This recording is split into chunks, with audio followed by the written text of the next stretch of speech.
Muy buenas. Hola de nuevo. Hola, Milka. ¿Qué tal? Muy bien. ¿Qué tal habéis pasado este tiempo entre lección y lección?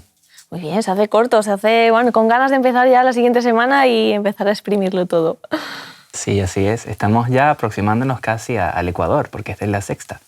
Así es, sí. A partir de ahora la lección va a empezar a abordar unos temas bastante interesantes que, por cierto, van a coincidir un poco con los que ya hemos visto antes, pero vamos a darle otro enfoque, que es lo que la lección propone. ¿Oramos? ¿Les parece? Querido Señor, te damos gracias por la responsabilidad de compartir tu lección entre amigos y te pido, Señor, que nos acompañes, que nos des ideas y que estés presente tú en este estudio. En nombre de Jesús. Amén, Señor. Amén. Me levantaré. Pues eso dice, ¿no? Y el versículo de memoria nos dice: por la opresión del débil y por el gemido del necesitado, ahora me levantaré, dice el Señor, y salvaré al que suspira. Por lo tanto, es una promesa, depende de la acción divina. En principio no depende más que de aquel que necesita que Dios actúe. ¿Y qué pasa con el tiempo cuando esperamos que Dios actúe, que Él se levante? ¿Cómo entendemos ese impasse del tiempo? Pues la frase que dice, el que espera desespera, ¿no? Es que a veces es una desesperación el ver que pasa el tiempo y que Dios a lo mejor, según nuestra visión, no se levanta, ¿no? Pero es que a lo largo de la historia de Israel, Dios tardó en movilizarse a veces aparentemente, ¿no? Porque tardó tanto en liberar al pueblo de Israel cuando estaba oprimido, ¿no? Esclavizado en Egipto, pues tardó, pero tenía sus planes y lo hizo todo al tiempo correcto y cuando debía. ¿Por qué tardó tanto en darle un hijo a Abraham? El que espera desespera, ¿no? Estaba ya, buscó sus soluciones él mismo de otra manera porque estaba ya, pues eso, que necesitaba ya que Dios diera una respuesta. El Mesías, ¿por qué no vino antes Jesús? Podría haber venido mucho antes. ¿Por qué no viene ya a esta tierra? Y cada esa pregunta nos la podemos hacer todos, ¿no? ¿Por qué? ¿Por qué? Y cada uno aplicarlo, ese movimiento que necesitamos de Dios que actúe, que sea favorable a nosotros. Como dice, salvaré al que suspira. Todos suspiramos, todos. Sí. Bueno, y es señal de estar vivo, ¿no? Sí, claro. Sí. A mí me gusta pensar que a Jesús le gusta, valga la redundancia, aparecer en el momento oportuno. No cuando yo quiero que aparezca, sino cuando es necesario que aparezca. Somos impacientes por naturaleza. Sí, así es. Y hay una versión que comentamos en clase cuando estudiaba teología, una expresión, mejor dicho, donde se decía es el ya, pero el todavía no. Es decir, ante los ojos de Dios, nosotros tenemos viviendo muy poquito tiempo. 6.000 años de historia no son nada para todo lo que Dios ha hecho antes de habernos creado. Y realmente nuestro máximo tiempo de espera serán 80, 90 años tal vez, que es el tiempo de mi vida. O sea, ese tiempo es el que el Señor tardará en venir para mí. Es el tiempo de espera. Y levantarse es una acción, ¿no? Me levantaré. La necesidad humana interpela a la acción divina y Él no se queda impasible. A veces podemos tener una imagen de un Dios en su trono buscando la adoración de sus criaturas impasible, ¿de acuerdo? Ajeno a lo que pasa en esta tierra, pero no es así. Él mismo se compromete. De hecho, no solo se levantó, sino que se humanizó. Y es curioso, ¿no? Porque David utiliza imágenes propias de él, ¿no? Dios como guerrero, ¿no? Invencible. ¿Qué pensáis de eso? Tiene que serlo. Él tiene que poner justicia tarde o temprano. Tiene que hacerlo sí o sí. Es decir, nosotros aquí en la tierra estamos acostumbrados a que Dios siempre nos perdone todo, pero todo lo que hacemos tiene consecuencias eternas. Y si fuera por los propios humanos, el planeta Tierra está demostrado que se colapsaría en unos años. No aguanta, yo no creo que aguantarás, puede decir un número al azar, 10.000 años más. Creo que antes de ese periodo de tiempo colapsa, ya sea por escasez de recursos o por maltrato a la naturaleza o por muchas más situaciones políticas y económicas que realmente son muy insostenibles. Y han habido tantas injusticias a lo largo de tanto tiempo. Satanás ha hecho tanto daño que Cristo en algún momento tiene que vestirse de guerrero y tiene que decir, ahora intervengo yo. No es la metáfora más bonita, la de guerrero. Antes hablábamos de metáforas bellas, tiernas. Esta no es la más bonita. A nadie nos gusta la guerra. Pero al final nosotros tenemos todas batallas que librar, pero lo bonito es que no las tenemos que librar nosotros. Es que es Dios quien libra las batallas por nosotros, ¿no? Nosotros no tenemos que hacer nada. Simplemente Él está ahí como nuestro guerrero, quien nos defiende. ¿Pero os gustan los superhéroes? Marvel, películas de Está de moda ahora, sí. Superhéroes, ¿no? Juegos de ordenador, tal, ¿no? Crean fascinación esas historias, ¿no? Pero fijaos, muchos de esos diálogos los escriben doctores en filosofía, en ética, catedráticos de ética, psicólogos y demás. Se puede, los héroes en la filosofía, se puede perseguir toda esta pista que estoy apuntando. Pero fijaos que en todos el mal se utiliza para vencer al mal en alguien bueno, pero inevitablemente utiliza la violencia para vencer la violencia. Es la historia humana, es una proyección. ¿De acuerdo? Tristemente, es la historia de las naciones. Sin embargo, Jesús se levanta como guerrero, pero utiliza el bien para vencer el mal. Y esto nos descoloca del todo. No es una guerra como nosotros tenemos pensada, ¿no? Sino que es una guerra de concepto, de que el bien tiene que ser la última palabra siempre. Una guerra espiritual. Exacto. ¿Qué nos puedes decir de eso? Bueno, yo creo que el resumen de todo sería que debemos esforzarnos menos y confiar más en Dios. Es el resumen de todo, ¿no? Dios libra mis batallas y yo no soy quien me tengo que esforzar por librar esta guerra. Es Dios el que lo hace a través de su poder. Entonces, con esa idea creo que muchas veces nosotros confiamos en nuestras habilidades, en nuestros dones, en cosas que nos hacen sentir seguros, pero al final los dones nos los da Dios. Y si yo tengo una habilidad, todas vienen de Dios.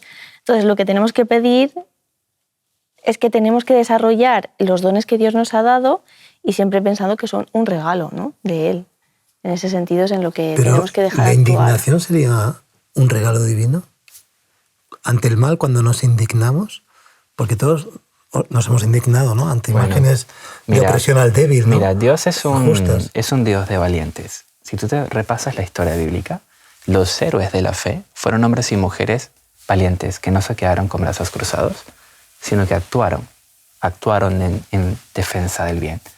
A Dios le encanta eso de nosotros y Dios no nos pide que nos quedemos quietos. De hecho, en la famosa parábola de los talentos que Jesús comenta, que Jesús nos cuenta a todos, el que sale perdiendo es el conservador, el que dijo, no, yo voy a hacer todo bien, no me voy a arriesgar, voy a hacer la parte que me toca, no voy a hacer que mi Señor se enoje conmigo. Y al Señor Jesús no le gusta esto. Él nos pide que vayamos un paso más allá, que tomemos acción, que seamos superhéroes, como dices tú. De hecho, pero no confiando solamente en nuestras propias habilidades. No, exactamente. Hay 3 grupos étnicos, o sea, de personas de la humanidad que Dios nos encomienda muchas veces en la Biblia, en Deuteronomio y en Salmos también, para que los cuidemos, que son los extranjeros, sí, las viudas y los huérfanos. Toda la Escritura continuamente está invitando a que los seguidores de Cristo y los humanos como tal se ocupen de estas personas, porque son, por así decirlo, vulnerables. Entonces, hay un dicho que a mí me da miedo, pero es verdad: no hacer algo bien es tan malo como hacer algo mal. Lo he parafraseado, pero eso es lo que quiere decir. ¿No? Gandhi va por aquí, que dice que lo terrible de los hombres buenos es que no hacen nada frente al mal, ¿no? Exactamente. También parafraseando. Exactamente. Entonces Cristo nos pide que nosotros no estemos de brazos cruzados, sino que intervengamos y solucionemos esto. Que nos involucremos, ¿no?, en cuidar a esas personas. Y eso tiene también su doble filo, porque muchas veces dejamos en manos de los gobiernos, de los servicios sociales, ¿no?, que decimos, no, es que hoy en día pues las políticas sociales tienen ayudas para todo este tipo de personas, ¿no?, para los huérfanos, para las viudas, para los extranjeros, y dejamos eso en manos de los gobernantes. Pero nosotros, a pequeña escala, ¿cómo podemos también involucrarnos en todo esto? Porque Dios nos lo dice personalmente, no se lo dice solo a los gobernantes. Dice la Escuela Sabática literalmente: el pueblo de Dios debe resistir la tentación de depositar la fe suprema para la salvación en instituciones y dirigentes humanos. O sea, no podemos dejar esta responsabilidad al gobierno. Exacto. No podemos. Hay un pensamiento que es muy curioso, que una vez me dijo alguien, de una escuela sabática también lo leí: si tu iglesia en tu comunidad cierra, se van de repente, dejan de asistir, ¿tus vecinos lo notarían? o pasaría totalmente desapercibido? ¿Qué impacto dejas? ¿No? Esa es una pregunta muy incómoda. Muy incómoda de hacerse. Puede ser que el estado llamado del bienestar europeo, herencia de la conquista de derechos, ¿no? Que ha costado tanto hasta el siglo XIX, ¿no? Principios del XX, que son tan fáciles de erradicar, ¿no? En un momento dado, pero que son el gran logro de la dignidad humana, pueden ser herencia de ese germen del cristianismo, de esos valores, de indignarnos frente al mal, de cuidar al desposeído, de intentar no etiquetar a un grupo y caer en esa falacia de que todos, ni todos ni ninguno, habrá en todos los grupos humanos pues personas de bien que están bajo la ley y el amparo de su conciencia, que quieren amar al prójimo y vivir en paz, y personas que utilizan el mal y la violencia y el robo y el pillaje para otras cosas. No se puede criminalizar a nadie como grupo, sino que en todo caso es el individuo. Y es curioso que Cristo se indigna. Sí. Se indigna. ¿En qué momento nos gusta ver a un Jesús indignado ante el mal? Cuando el templo, ¿no? Por ejemplo. Se indigna más veces. Sí. George Knight es un gran teólogo. Él tiene un libro que se llama La Cruz de Cristo, donde él dice que no podemos evitar pensar en la ira de Dios, porque la ira de Dios forma parte también del plan de salvación. La ira de Dios es la que pone el límite de las cosas. O sea, estamos acostumbrados a verlo como cordero, pero también es un león. Es un león que nos defiende y nos cuida, pero que va a poner un día justicia y límites. Y Jesús, cuando está en la tierra, se indigna muchas veces. Con el templo es cuando más se le ve más indignado, es cuando más lo manifiesta externamente y cuando la gente más se da cuenta de que hay algo sobrenatural en él. Y a pesar de que es una escena muy chocante, nadie se atreve ni siquiera a pararlo ni a decirle nada. Ninguno que estaba allí, dice el lenguaje en la ciudad de todas las gentes, se atrevió a acercarse a Jesús y ponerle la mano encima para que parara. Nadie. Y las otras veces que se indigna también es cuando ve que hay gente que sufre y sus propios discípulos no hacen nada para curarlo, para saber este mal. Recuerdo, por ejemplo, Juan 9, cuando el pobre cieguito de nacimiento, que todo el mundo le echa la culpa porque piensa que por su culpa y por sus padres está así. Y Jesús, con mucha tristeza, les dice, no, han juzgado muy mal a ese hombre. Y se toma el tiempo de acercarse, de agacharse y de interactuar con él. Es precioso lo que hace Jesús. ¿Y cuántas veces hizo eso, no? Sanar a los que estaban enfermos, cuidar a las viudas, o sea, él sanar a los hijos que se habían muerto, no el hijo de la viuda. O sea, él siempre estaba preocupado por las necesidades de los demás. La solidaridad en él era algo que llevaba innato y que lo demostró en todo su ministerio los años que estuvo en esta tierra. Ahí me recuerda un pensamiento de Primo Levi, que en su obra Después de Auschwitz, que es El hombre, cito de memoria, él también habla del perdón, ¿no? Como indignación. O sea, si alguien me pide perdón, pero no lo siente, y es un formalismo, me indigna, porque sé que no es verdad. Y me está tomando un poco una ofensa, ¿no? Más añadida a la que ya me ha hecho. Pero Primo Levi me aportó una idea muy importante sobre esa indignación. Dice, pero si mi enemigo me pide perdón, automáticamente está declarando delante de su conciencia, de la mía y de todo aquel que lo oye, una cosa muy importante, y es que nunca más volverá a levantarse como enemigo de una nación, de un pueblo, de una etiqueta que deshumanice al otro. Y por lo tanto ya se ha convertido en amigo. Muchas veces la venganza de Dios y el amor a los enemigos parece que se pelean. ¿Qué pensáis? Es fácil reconciliar venganza, ¿no? Y quitarla de lo humano y ponerla en ese plano divino de Jesús. Eso le toca hacerlo a él, porque si la venganza fuera mía yo no sería justo. Exactamente. Al menos honesto sí. Exacto. Exactamente. Asaf lo sabe y lo propone. Vamos a el Salmo 82. ¿Les parece bien? Sí. Esta es una crítica que Asaf le hace a los propios dirigentes del momento. No es un salmo dirigido a los impíos. No es un salmo de la desesperación. Es un salmo donde Asaf se toma muy en serio el hacer el bien y el que la iglesia, al momento que eran ellos, actuara como tiene que actuar. Dios se levanta en la reunión de los dioses. En medio de los dioses juzga. ¿Hasta cuándo juzgaréis injustamente y haréis acepción de personas con los impíos? Defended al débil y al huérfano. Haced justicia al afligido y al menesteroso. Librad al afligido y al necesitado. Libradlo de manos de los impíos. Pues eso habla sobre la justicia de los dirigentes, que ellos deberían imitar a Jesús, deberían ser un modelo y proteger a los vulnerables y velar por las necesidades, ¿no? de todas las personas. A veces el poder corrompe, ¿no? en los líderes humanos, se les sube a la cabeza y no están tan pendientes como deberían estar de estas necesidades que Dios demostró. Y a mí me viene a la cabeza enseguida Salomón, ¿no? Que como líder, lo primero que hizo fue pedir sabiduría a Dios. Este mundo sería muy diferente si cada uno de nuestros gobernantes lo primero que hiciera fuera pedir sabiduría a Dios.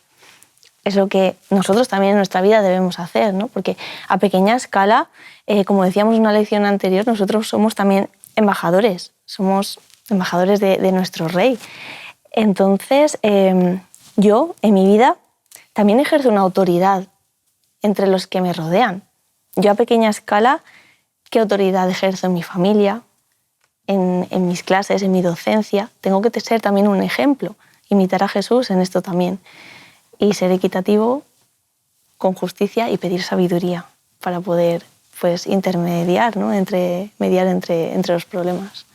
Y siempre nosotros decíamos, si un caso está un poco gris, que no tienes todas las pruebas concluyentes y tal, entre la justicia como la entendemos nosotros, ¿no? En Occidente o en cualquier otra parte quizá del mundo, y la compasión, a veces es más humano, entre comillas, fallar a favor de la compasión. Sí. Porque si al final resulta que el tiempo da y quita razones y te puede venir en ayuda, pero no has cometido un mal por ser demasiado severo o estricto en la opinión que formas de esa situación. Quizá Dios aúna compasión y justicia y lo puede desde el primer momento solucionar, pero para nosotros es más complicado, ¿no? Pero a mí me gusta pensar que el cristianismo ha aportado, y todas las religiones en sus culturas, la ley del amor, la ley que Pablo habla de la conciencia, la ley del bien, porque es un don, como el respirar. Gandhi dijo una vez, el día que conozca a un cristiano, entonces yo también me haré cristiano. Es triste que a nosotros nos toque tan lejos esta realidad cuando debería ser tan palpable. Escuchaba un sermón del pastor Joel Barrios, que es un pastor que me gusta mucho, es muy inteligente en lo que dice. Él dice, el principal problema de nuestra iglesia en este momento no son los ateos, no es la gente que no está con nosotros, es la gente, son las personas que están con nosotros pero que de verdad no tienen a Cristo. Sí. Ese es nuestro principal problema como personas laodicenses. Yo creo que sinceramente cada iglesia debería tener un plan de acción para proteger a las personas dentro de su comunidad que están en estas situaciones y las que están en su vecindario también. Lo que estás diciendo, un plan de inclusión, ¿vale? ¿Sí? Porque muchas veces ahora están de moda, ¿no? Todas estas palabras, segregación, exclusión, integración, inclusión.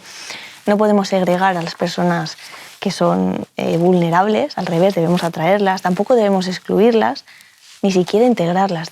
Lo que tenemos que hacer es incluirlas dentro de nuestras iglesias, porque al final nuestras iglesias son un hospital de gente que todos somos enfermos, todos somos vulnerables, todos somos necesitados.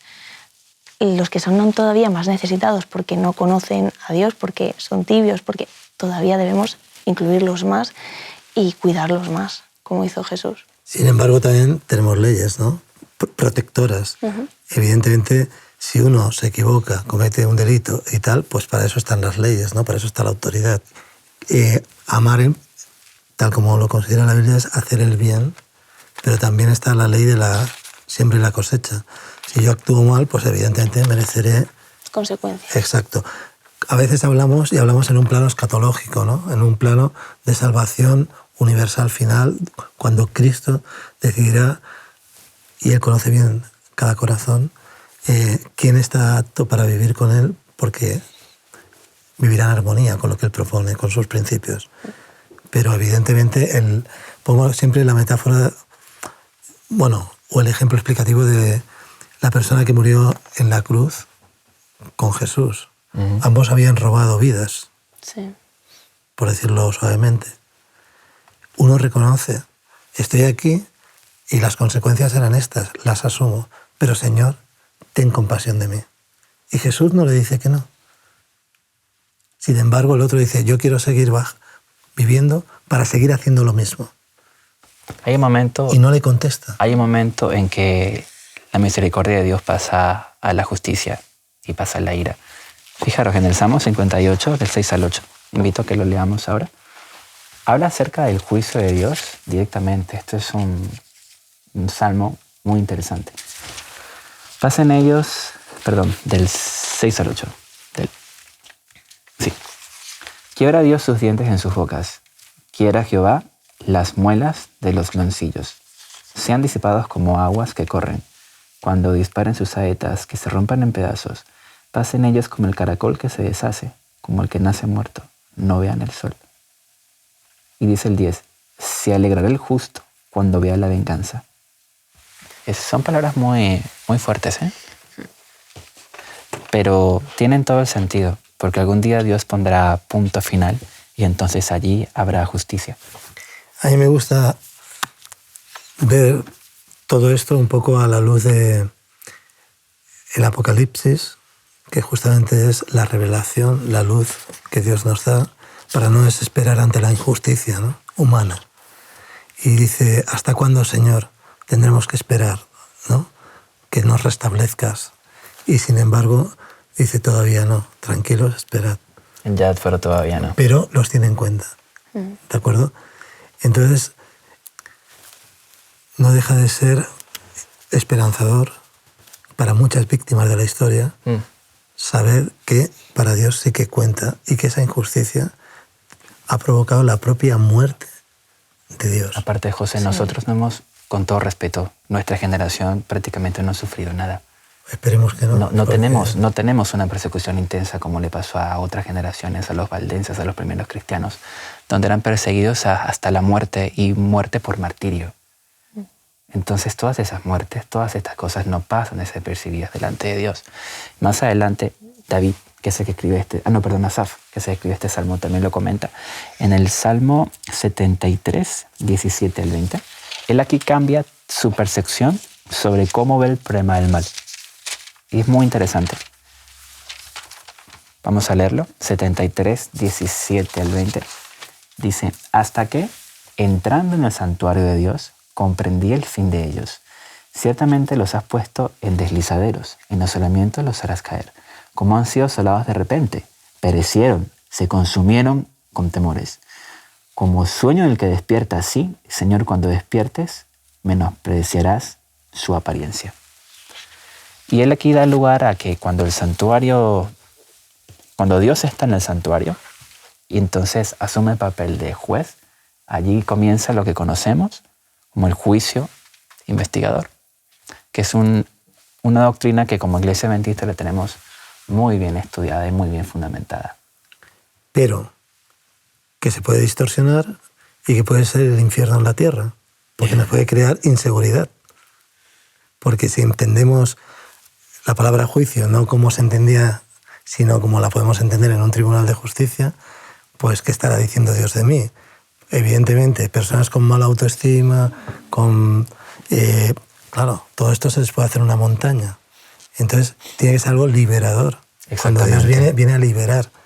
Y parece que la formulación que tenemos deberíamos de actualizarla, ¿no?